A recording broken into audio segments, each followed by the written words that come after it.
Hello and welcome back. Our next game of the day has the representatives from Latin America South, Infinity Esports versus the LPL's EDG.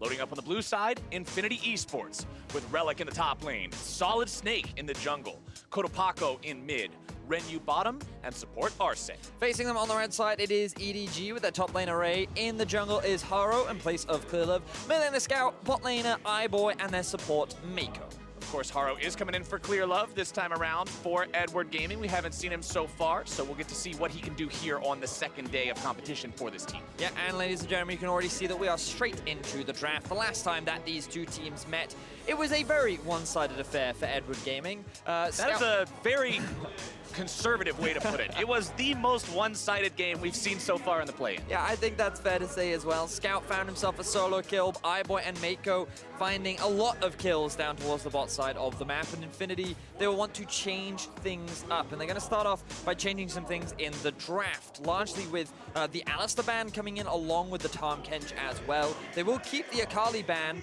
but this forces EDG to leave things like Ryze up and available, but instead, Infinity not going to go for it. Now, the Tahm Kench was played by Edward Gaming the last time these two teams went against each other, so keeping that one off the table might make a little more playmaking opportunity available for Infinity, especially with something like the Rakan, able to initiate plenty of these fights. But Edward Gaming says, hey, remember that Nocturne we played against you guys last time that went 4-0-6? We got a different guy doing it, but we're going to run the same thing back. I mean, the thing is, they've left the Kai'Sa open for iBoy once again. This guy has played so many Kai'Sa games. This is like the comfort pick for this young player, and putting it in his hands is always a scary thing to do. The fact that Infinity have left it open suggests that they believe in their Xayah Rakan bot lane, and it should be strong enough to come out on top. Kai'Sa's also really strong in general right now. Is the most picked AD carry champion so far during the play-in stage. 11 picks before coming into today. And just honestly, she does so much damage, along with the fact that she's capable of building any of the defensive items out there and getting bonuses from them. Hourglass, Mercurial Scimitar, Guardian Angel, all of these items are beneficial to Kai'Sa. Very difficult to deal with if she gets ahead. Infinity Esports deciding to complete the Lovers duo. They'll take Xayah against that Kai'Sa, but EDG has gone for the Gragas for themselves as opposed to that Nocturne that I mentioned earlier that I thought would get locked in. We'll see if that goes into the jungle, or maybe it's even a top lane bait. And they're going to blind pick the Aurelio. Even though Ryze is open and this is a big comfort pick for Cotopaco, they're instead saying, you know what? I think that we want to just go for something a little bit more aggressive. I suppose he only has one Irelia game during the regular season. Yeah. That's assuming it does go into the mid lane. It could, of course, be moved up towards the top side, but Relic more known for his tanky style champions. EDG deciding that they're going to get some tank ability here as well, grabbing Leona in the bottom lane to support that Kai'Sa. This is one of those champions that it does one thing and it does it really well, and that's called going in. Yep, and crowd control. And you pair that up with a level 6 Kai'Sa, you have a huge amount of kill pressure. So Infinity having confidence in their Xayah Rakan. We'll see how well they hold up against iBoy and Mako, who last time handily dealt with them during the laning phase. Getting into the second part of the bans now. Edward Gaming deciding to ban away the Olaf, making sure that he's not prowling around the jungle, shutting down the early game. LeBlanc banned out by Infinity. They had to play against this last time. That's what Scout was on, and he had an incredible performance for himself. 6-1-5 on that pick. Will not be allowed to run that one back here for a second time. Wouldn't be surprised if we saw a Ryze ban come out from Infinity as well, kind of take the two most played champions from Scout away from him. Edward actually taking the Ornn away is quite interesting. They want to deny Relic that engage option, maybe force him onto something like a Mundo or a Cho'Gath, and tying a top lane tanks we haven't seen from them, and maybe they're relying on the fact that Relic doesn't play Sion, or maybe they'll look to prioritize the Sion themselves. Sion still available. Maybe it gets banned away. Who knows? Nope. Cassiopeia. Infinity saying no. Stay off of this pick. We're not allowing Scout to have that one either. Really paying a lot of respect towards him, with 3 out of 5 of those bans being targeted towards the mid lane overall. As Edward Gaming decides, what's it going to be? Could it just be the Galio? Kai'Sa could kill her instinct into the middle of the team, and then you support her with the Galio, but it looks like maybe that's a top lane Gragas, and Edward Gaming's going for something else. Can't talk about the hovers, Flowers. We can't talk about the hovers. I committed the cardinal sin. That's my bad. We're not talking about hovers anymore with EDG. They're too good at the bait and switch, and Now they're going to pick up the Galio for themselves. Does synergize really well with anything that wants to dive in. It's great for playing around the bot lane as well. And you can see that when you have a Leona, that's a lot of setup potential for maybe going for dives, maybe just going for fights. And I think that what Edward Gaming has so far drafted is a lot of fighting. They have good scaling, especially with the Galio and the Kai'Sa, but they can also force plays in the early game with this Leona and Galio duo. So I'm looking forward to seeing them execute upon this as Infinity round out their draft. Infinity will pick up the Nocturne and the Scion for themselves. I already mentioned that the Nocturne was the pick that Edward Gaming used last time in their decisive victory over Infinity. This time around, it's Solid Snake that will be on the pick. He played Camille into it in that first game and did not have a very good game for himself. Camille Jungle, one of those champions that once it tends to stay there. And EDG say, all right, you're going to play a champion with some Telegraph CC. That sounds like it's a good time to repose. So Ray going for a bit of a fan favorite with the Fiora. We haven't seen the champion for a while. From what I can see, he hasn't played it once during the regular season, but definitely a big power confidence play, I would say, from the EDG top laner. And remember, back when Ray used to be in the North American LCS, it was him and Impact in the top lane. The sword and shield, they called him. Ray was the sword for a reason. Now he's playing a champion that is very demonstrative of that fact. We'll see how well he can carry on this champ. We know if Fiora gets ahead, she is an absolute monster to have to deal with, especially in a split push situation. I mean, in this game, yeah, you have capable split pushers that can go up against her with something like an Irelia, or if a Scion gets ahead and he's tanky, all right, he'll do okay as well, but if Ray gets up and running, ooh, that's scary. And remember, 25 minutes, 20 kills the last time around. EDG made a very quick game. Yes, they certainly did. Will they go for more of a scaling option, or will they go for the hard aggressive early game time? We'll have to wait and see. What we do know is that when they have the Galio, it's very easy for them to play on the side lanes as well. 1-3-1 team fighting as well, while Fiora's not considered the strongest when you have a Leona, a Kai'Sa, and a Galio, compared with piled on with a Gragas as well. They have a lot of team fighting tools, and you think about Infinity drafting a lot of AD damage. Once they hit level 6, there are a lot of lanes that they can look to play around, but will they be able to execute against this ADG squad that was able to solo kill them across the board last time? And mental game is the name of the game here this time around, Vedius. I think for Infinity, you've just got to be able to wash away the memories of that first day, of that first game from your mind. Don't let that play into this. Don't psych yourselves out going up against EDG, and just come in here and play the best game you can, because Infinity is 0-2 after day one. If you want to have a chance at moving on, you need to find wins here. It's time to turn it on. It's do or die. Step up or go home. You know, and it's funny because we were talking just before the game, Flowers, about like EDG and as an organization and their history, and whenever they look really dominant, whenever they get that hyped up, that's often when they often get upset. You think back to when they were upset against H2K in the World's Group Stages, and then even last year, they came into groups and they ended up going 0-3, and like EDG is the kryptonite. Yeah, EDG is the just kind of team where like, on paper, they look really good, and then we even saw them play really well, but then they suddenly get upset. So I'm just watching this EDG with hesitation. Like, okay, they've locked in Fiora. You know, the reason why she kind of fell out of the meta was because of Bramble Vest and all those armor items that you can stack up in lane, especially on a Scion who's pretty devastating to deal with in the early laning phase. And if Solid Snake can find a couple of early ganks, it's not out of the realm of possibility for Infinity to be able to find an upset win, but it's really going to rely on how well they utilize that level 6 mark, Nocturne ultimate, the Xayah Rakan engage.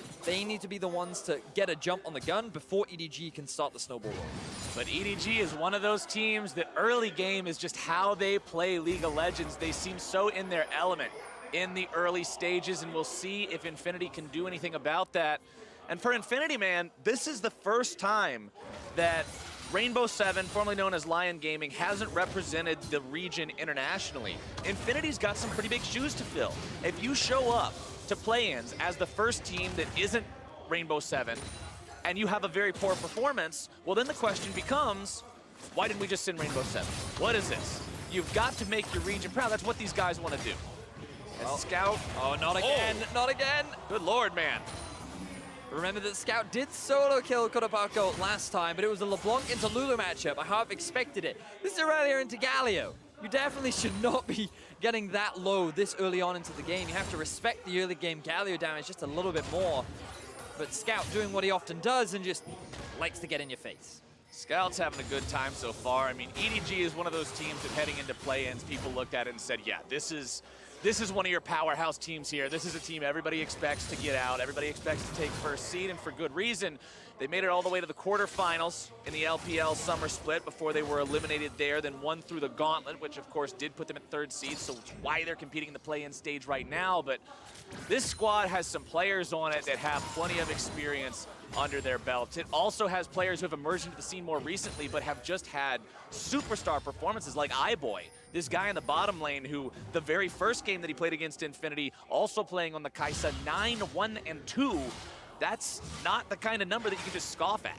I mean, you think back to his World performance last year as well. I remember his Twitch getting a pretty insane outplay in a very important game that I unfortunately can't remember. I want to say it was against SKT, but what I do remember is his great performance, and he has been gaining that experience, and I look forward to seeing how well he can perform. A win here for EDG will result in securing that first seed of the group. They will then be locked in the top, and they will have to go against one of the second seeds. And we know a couple of them already locked in for Detonation, Focus Me, and Gambit. And obviously, they cannot end up against whoever the second seed from this group is. Topside Relic will just continue pushing up for now. You kind of expect Sion to have control over this lane early on. Fiora is one of those champions, needs to scale up a bit. Meanwhile, back in the bottom lane, it is a CS lead for iBoy and Mako over their opponents who, honestly, Xayah and Rakan for the longest time were like the name of the game in bottom lane duos. They had so much power, and while it's not quite to that extremity today, it's still a duo that has quite a lot of capability between the two of them, especially, like you said, once they hit that level 6, when you consider they have a jungler like Nocturne. But just the quality of players you're going up against in this EDG bottom lane, you really got to respect what these guys can do, because if you don't play it right, they've got the outplay. Yes, they do. It's one of those things about Leona where you kind of want the Rakan to engage upon you, and then you can go for that counter engage, which is why they have so much pressure in the bot lane right now, because if Infinity try to force anything, they can instantly get punished for it. But the mid lane is really the story of the game right now for EDG. Haro is here, the replacement jungler for Clearlove, the jungler that they often relied on heavily during the regular season, and the significantly more aggressive jungler in the early game as well. Now, the thing is, there's quite a lot of minions here, and you've also got the Nocturne still hanging around here too. Katapako going to be in some trouble. The gank comes in, the damage goes through. Katapako trying to flash out, get himself away on this one, down to 200 HP, drinking the potion, healing up. Winds of War come through, takes him down to 100 HP, tries to buy some time, but nope. Haro says, take a drink, buddy. First blood over to EDG. And EDG do it once again. They find the first kill in the game 5 minutes into the game. It's not a 1v1 this time around, but Haro doing what he often does, which is look for early ganks and set up the success for EDG. Haro only level 3 before that gank, did spend some time looking for opportunities bottom lane. Solid Snake level 5, making his way down towards the bottom lane now, trying to find the gank here on the EDG bottom laners. iBoy has to flash out, keeping himself alive. Mako also going to be pulling himself back there with the Zenith Blade to make the escape. TP going to be channeled. Mako with a flash forward into the stun, and the damage range true as Scout picks up kill number 2. And EDG as a team always impressed me with how quickly they're able to react to plays as we see more fighting. All right, they're not reacting to anything here. They're the ones being proactive going in. Arce getting himself back. Solid Snake also going to be kept alive on that one, but Mako is just fearless here on the Leona. Haro shows up now as well to make sure that if they're sticking around, they are going to be taken down. Scout decides to go all the way in, and the Winds of War will find their target. 3-0 EDG. Vedius, this is looking eerily reminiscent of a moment just 2 days ago. Oh, it's so similar in how EDG are just demolishing Infinity in this early game. We talked about how the level 6 mark could be the turning point, and after the death in mid, I respect Solid Snake for trying to get some kind of play in the bot. Now, they are able to get the flash out from iBoy pretty quickly, but the TP almost instantly, once Infinity have just slightly overextended. Then you see Mako flash stun, just in time for the taunt to come in. There's no time for Renu to react. That allows EDG to get that initial kill, and then Scout's just like, wait. You're level 4. Archie, come over here. Let's hug it out. Looks like Archie didn't want to hug it out. Nah, not the kind of hug you want. The gold has already started ballooning in the favor of EDG. Here's a look at how things looked the first time these two teams played. Notice there is not a speck of red on that graph. That is quite accurate, yeah. It is just one big, tall, blue mountain range. And that's what EDG did. They ran away with the entirety of the game. Infinity never found a way back in. Things are starting off incredibly EDG favored this time around, and the name of the game for Infinity is staunch that bleeding. Find some Band-Aids, find something. Make sure you don't allow them to continue building this, because if EDG gets that early game lead, man, it's gonna be another fast game. I will be honest, if you are this far down, this early on into the game, it is often like you've just lost your leg, especially against EDG. But that's not to say that a man can't walk without his leg. Now, the thing for Infinity is they're still approaching those level 6 marks. You can see Solid Snake has hit it, and Archie very close to reaching level 6 himself. There's no flashes towards the bot side of the map. The most important thing is that Infinity stops Scout from ulting bot lane. If they're able to do that, maybe they can find some kills. Maybe they can stop the bleeding, and they can start applying the prosthetic to start walking again in this game. Now, Solid Snake has been doing a good job farming. He's essentially been a level up on Haro throughout the entirety of this game, from level 4 to 3, now level 7 compared to level 6. They'll have to see if they can make a play with him, as the grand challenge has been issued here in the top side. The healing coming out means Ray is totally in control of this trade. Ray with a CS lead in the top lane, Scout with a CS lead in the mid lane, quite a CS lead for iBoy on the bottom side of the map after the way things transpired earlier.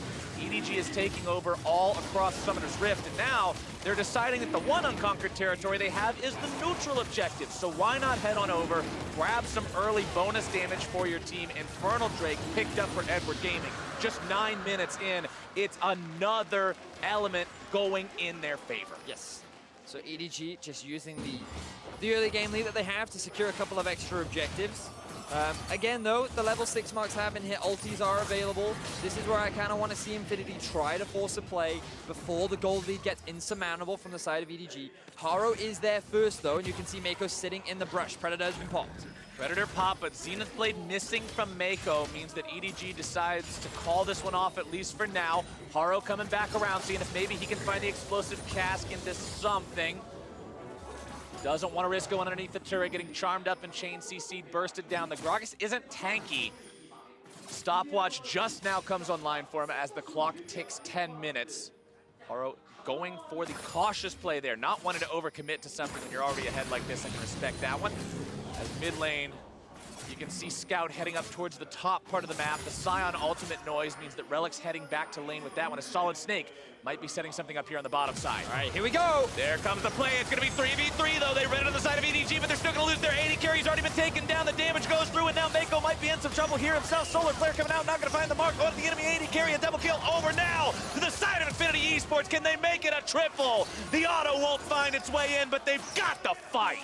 And this is what we were waiting for, but now Ray arrives in the bot lane. EDG, they're looking for something back. Ray wants to try to finish somebody off here. Can he get the kill onto Renyu? Does do so. Grand challenge going to be healing him back up now as well, but will it be enough? He grabs the double onto Solid Snake. Enemy jungler down. The Scion can't find the counter kill just yet. The heal from the Vital, not quite enough. So in a 1 versus 3, Ray is able to find himself 2 kills, but once Relic arrives, he shuts him down and gets a kill back for Infinity. 3 for 2 is the overall exchange, but at least Infinity, they get themselves on the board. 3 for 2 for Infinity. They're on the board. They close that gold gap up to under 1K now. You also got a little bit of extra money because the Fiora got 2 kills and then you killed her, so I guess we're going to find a silver lining on that cloud.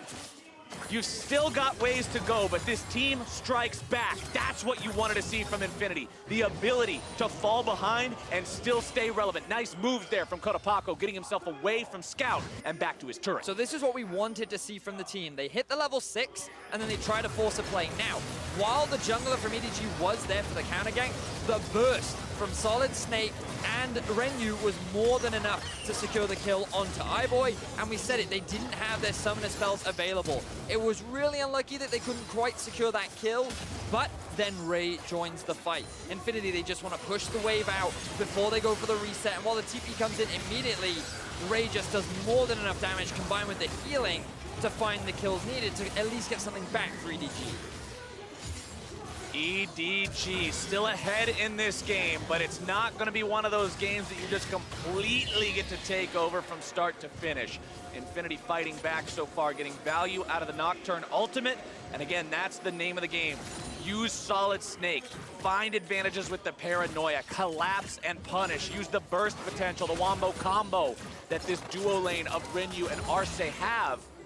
Now they've rotated towards the top side. You can see the lane swap has happened for both teams. Still CS leads across the board for EDG in pretty much every position. They've got that gold lead back up to over 1K now. See if they can make anything happen here in the mid lane. Mako thinking about it. If Kotopako goes too far forward, teleport comes through. Here we go, EDG. You find your way onto Kotopako. He does have the flash available, ready to go. Haro gliding himself in there ever so gracefully with the body slam. They'll take the flash for free, summon the Rift Herald in mid, and go for the objective. This is EDG, often relying on that early game power of theirs, moving from top to mid extremely quickly. They've already picked up the Rift Herald, and this will be the first tower of the game going down very early on. Bonus gold for EDG takes them almost back up to that 2K point they were at earlier before some of those shutdowns came in the bottom lane team fight. They're continuing doing what we know EDG to do best, making the early game happen. But at the same time, let's go back to win conditions. Let's go back to, I guess we're at staying alive conditions. Let's go back to staunching that bleeding because Infinity have done that. The lead hasn't gotten more severe than it was after those first few kills. What was it, 6 minutes into the game?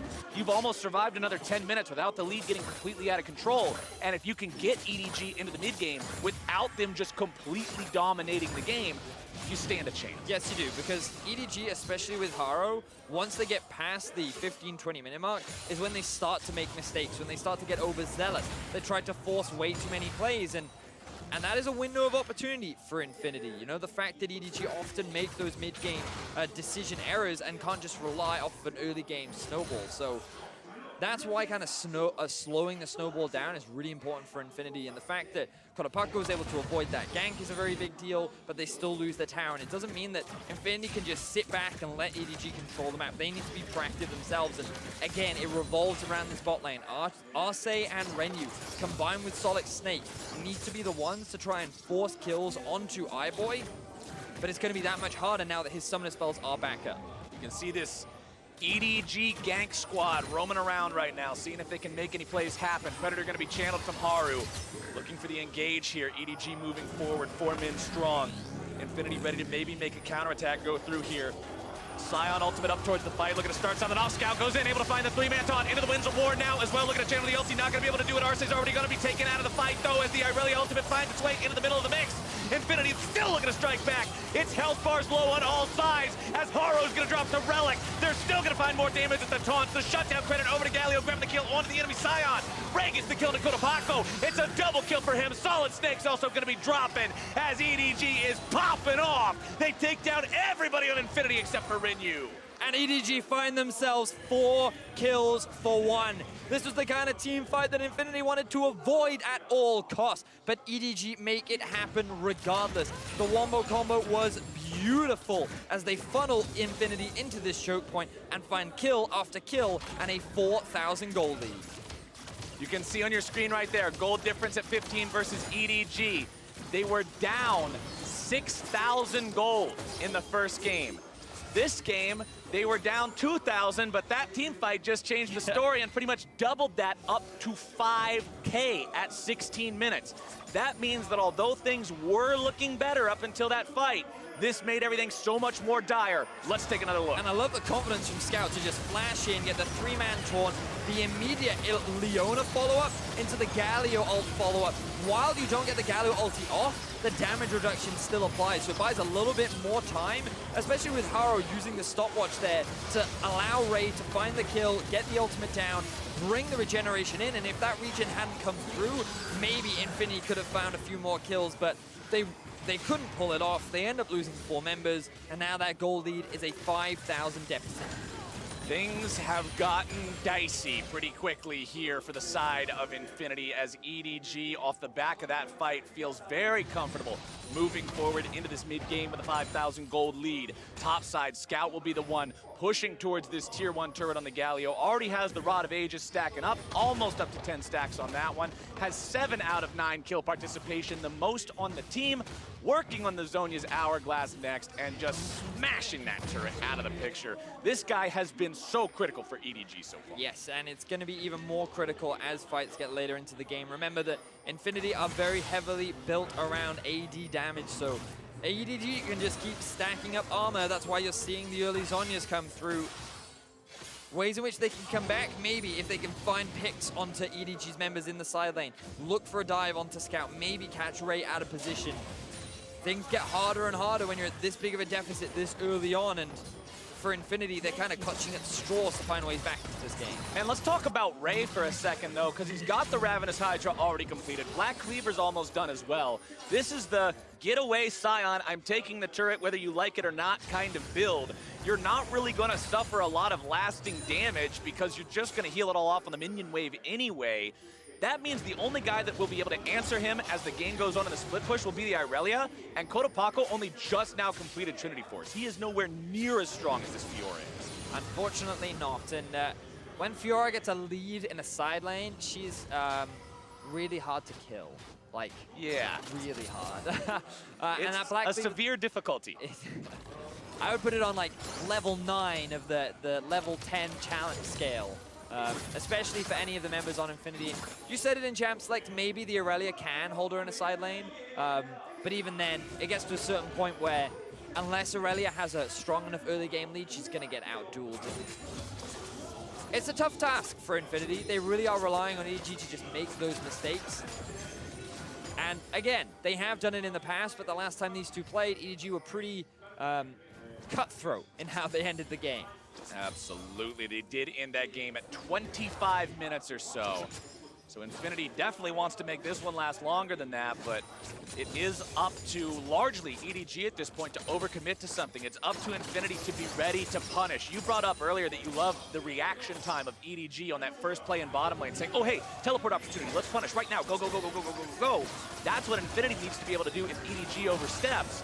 But man, this feels dangerous right now, being this far forward, being the ones trying to force your opponents to react when you're 5,000 gold behind. If they do react in time, you're routed.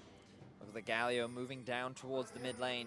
He was just hanging around. He has the teleport up, he has his ulti up as well. EDG were ready to fight for that tower, but Infinity wisely back off. They don't want to take the risk, they're just slowing the game down. Again, kind of waiting for EDG to make that mistake, but Ray continuing with the pressure in the bot side of the map. Black Cleaver has been finished, he has a red buff as well, and he's just making mincemeat of that tower. And of that Scion, with the grand challenge issued for Vitals, means Scion's almost completely dead. They're looking to stop the ulti to get himself away. Ray's still gonna be taken rather low, still gonna be shut down. Kill credit goes over to the AD carry of Infinity, but is it gonna be enough? Featherstorm comes out. Highboy's still looking to go further underneath the turret. Can't grab the damage he needs. Another turret shot into him, almost finishes him off.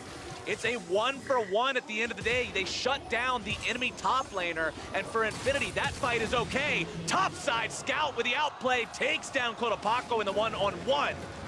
We'll have to get a replay of that one later. Infinity holding on for now, but woo.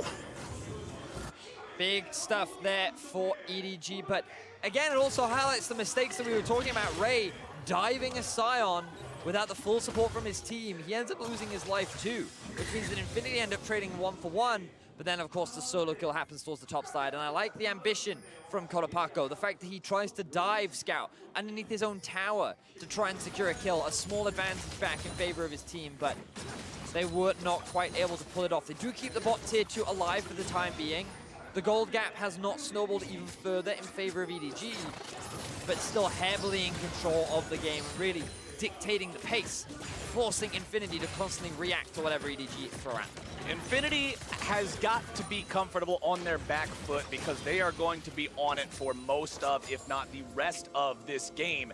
EDG continuing to maintain and build upon that lead. 6,000 gold now. The tune of that song they're playing as they secure vision over the Baron area. 22 minutes into the game, Baron's a possibility, especially when you have Kai'Sa and Fiora.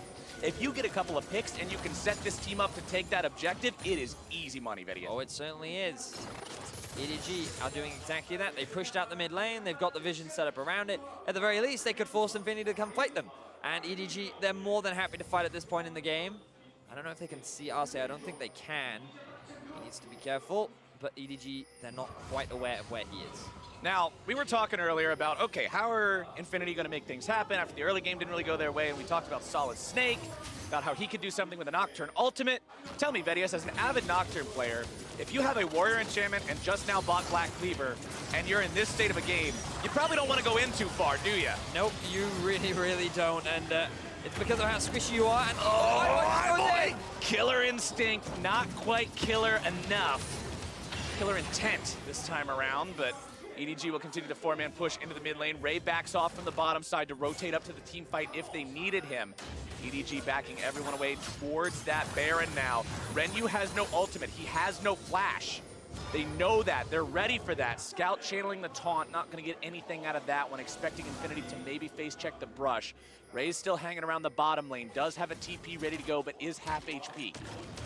So the ban gets started off by EDG. Infinity have no vision of this part of the map. They're slowly making their way in, and now EDG look for the fight. Zenith Blade barely missing on that one. Arce just gets himself out of the way in time. Bottom side, Ray's gonna take the turret. TP gonna be used here from the Scion. Looking to come into the fight. Infinity already losing half HP on their mid laner, who's knocked back into the rest of the team. Stunned up, keeps himself alive for now. TP also gonna be used by Ray, and Infinity decides to call off the fight. Ray is still pushing in towards the bot side. EDG, I thought they might want to try and interrupt the teleports, or the recalls rather, but instead they notice a big minion wave up towards the top side of the map that they need to go and grab. They also don't want to concede all this midway pressure, so they choose not to overextend. They reset for the time being, and Infinity, they hold off EDG from securing the Baron.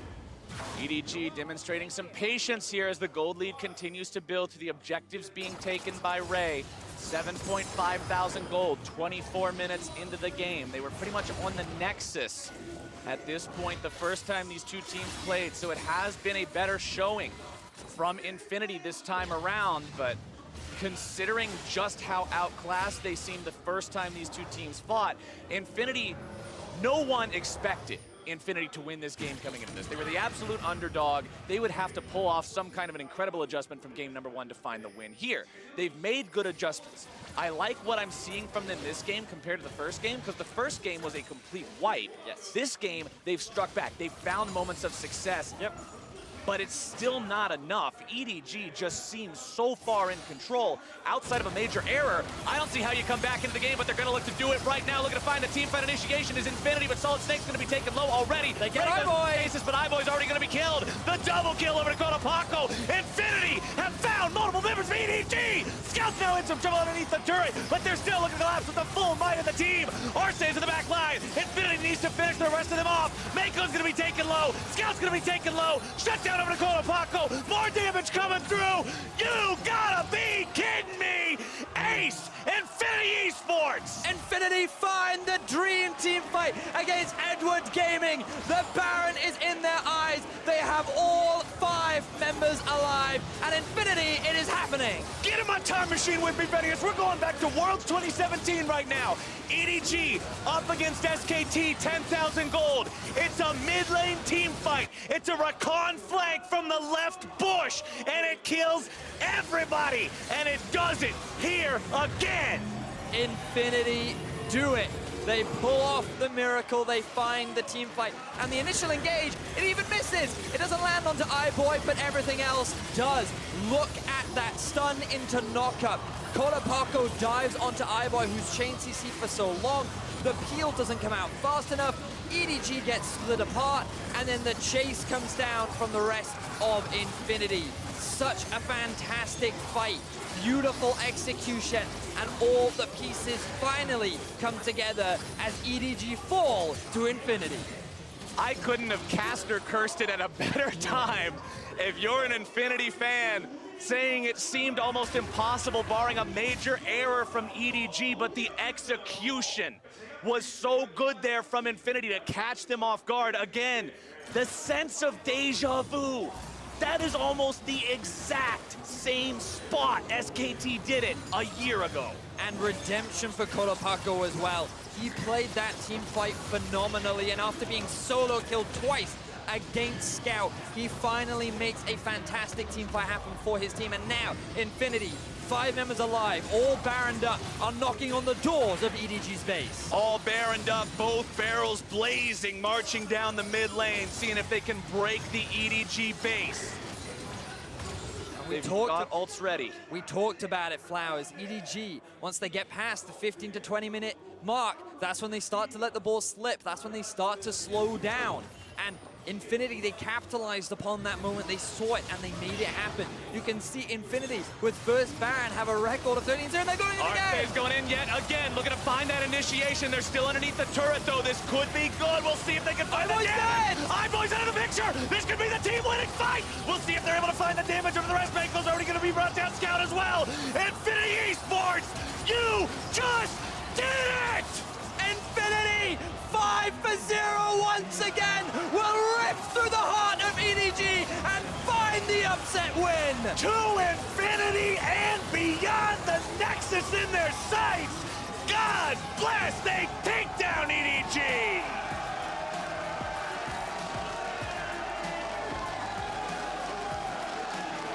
I was not expecting that. One team fight into a Baron, into a team fight, into the end.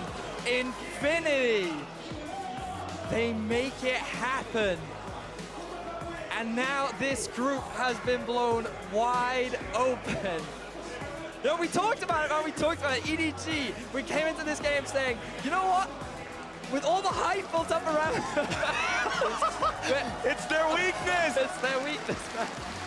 Congratulations to Infinity. They made Latin proud with that win. Beginning of this game, I said fans are going to be asking. This is the first time we sent somebody not named Rainbow.